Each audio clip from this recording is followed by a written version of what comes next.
नमस्कार, मी पंजाब डक.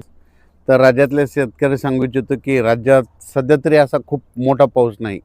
राज्यात फक्त काय होणार आहे की विदर्भामध्ये आता हे शेवटच्या आठवड्यात म्हणजे ऑगस्टच्या शेवटच्या आठवड्यात नागपूर, भंडारा, गोंदिया, वर्धा, यवतमाळ, अकोला, अमरावती ह्या पट्ट्यामध्येच काय होणार आहे, एका पाठोपाठ दोन कमी दाबाचे पट्टे असल्यामुळं त्या भागातच तिकडंच पाऊस पडणार आहे.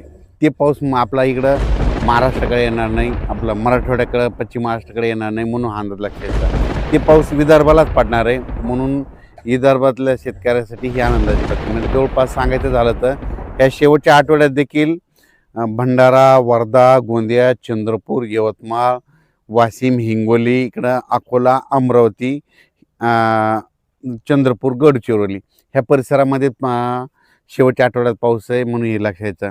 मराठवाड्याची परिस्थिती जर बघितली तर मराठवाड्यामध्ये नांदेड जिल्हा, हिंगोली, लातूर, धाराशिव, बीड, जालना, संभाजीनगर या भागामध्ये मात्र खूप काय असा मोठा पाऊस पडणार नाही.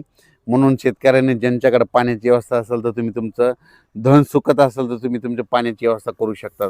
कारण की खूप असा मुसळधार पाऊस नाही, स्थानिक वातावरण तयार होऊन असाच पाऊस पडत राहणार आहे.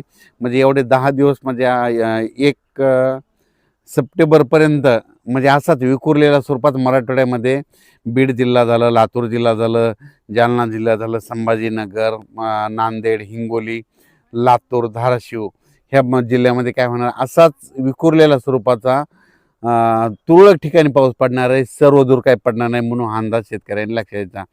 आणि त्याच्यानंतर पश्चिम महाराष्ट्राकडं सोलापूर जिल्हा, सांगली जिल्हा, अहिल्यानगर, पुणे या पट्ट्यातल्या जे शेतकरी तर त्यांना देखील सांगू इच्छितो की तुमच्याकडं सध्या तरी म्हणजे 1 सप्टेंबरपर्यंत तरी मोठा पाऊस नाही. म्हणून तुम्ही तुमच्याकडे जर पाणी असेल तर तुम्ही तुमची व्यवस्था धन सुकत असेल तर पाणी द्यायची व्यवस्था करू शकता. त्याच्यानंतर कोकणपट्टीचा ते पाऊस सरी मात्र ते चालूच राहील. म्हणजे कोल्हापूरपासून ते पालघरपर्यंत त्या सरी सुरू राहतील. नाशिककडं देखील अशा पाळ्या येत राहतील, सरी येत राहतील. तिकडे काही खूप मोठा पाऊस नाही, म्हणून हा अंदाज लक्षात घ्यायचा.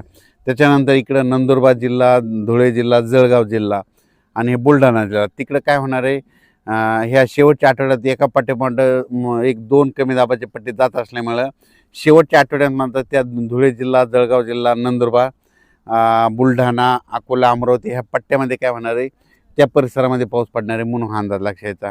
पण राज्यात सर्वदूर सगळीकडे पाऊस पडेल असं काही सध्या तरी परिस्थिती नाही. महाराष्ट्रात म्हणजे पश्चिम महाराष्ट्र, मराठवाडा इकडं पाऊस नाही येण्याचं कारण सांगतो. काय झालं की एक बंगालच्या खाडीमधून जे कमी दाबाचे पट्टे तयार होतात ते काय होईल तर ते नागपूरकडून इकडं मध्य प्रदेशकडून इकडं गुजरात, राजस्थानकडे 2 चालले. तर मग ते जात असताना ते जोपर्यंत शांत होत नाहीत तोपर्यंत आपल्या इकडं पाऊस पडणार नाही, म्हणून हा अंदाज लक्षात येतात. तसंच आता देखील परत 2 कमी दाबाचे पट्टे आहेत, ते लो प्रेशर आहेत, ते जाणार आहेत. त्याच्यामुळं काय होणार आहे, ते विदर्भातच पाऊस पडणार आहे. मराठवाड्याकडं आणि पश्चिम महाराष्ट्राकडे खूप काही मोठा पाऊस पडणार नाही. स्थानिक वातावरण तयार होऊनच मराठवाड्यामध्ये 7 जिल्ह्यामध्ये असाच तुरळक भागात पाऊस पडणार आहे. म्हणून ज्यांच्याकडे पाण्याची व्यवस्था असेल तर तुम्ही पाणी देण्याची व्यवस्था करू शकता. कारण की ना खूप काय असा मोठा ओढे नाले असा सध्या तरी राज्यात पाऊस नाही. मग राज्यात पाऊस कधी येणार, तर राज्यात सप्टेंबरच्या पहिल्या आठवड्यात मग राज्यात पाऊस येणार आहे आणि ते मात्र जोराचा पाऊस असणार आहे. सध्या फक्त वरुणराजाची बॅटिंग फक्त विदर्भाकडेच आहे, म्हणजे त्यांच्याकडेच आहे. कारण की ना मग त्याच्यामध्ये कोणतं सांगतो की परत एकदा सांगतो, वर्धा, नागपूर, भंडारा, गोंदिया, चंद्रपूर, यवतमाळ, इकडं अकोला, अमरावती, पुन्हा मध्य प्रदेशचे जे लगतचे तालुके आहेत मोर्शी, अचलपूर, दर्यापूर, त्याच्यानंतर इकडं परतवाडा, इकडं जळगाव, जामोद ह्या पट्ट्यामध्येच काय होणार आहे, ह्या शेवटच्या आठवड्यामध्ये आता म्हणजे 18 ऑगस्ट ते 30 ऑगस्टपर्यंत त्या परिसरामध्येच विदर्भातच पाऊस पडणार आहे.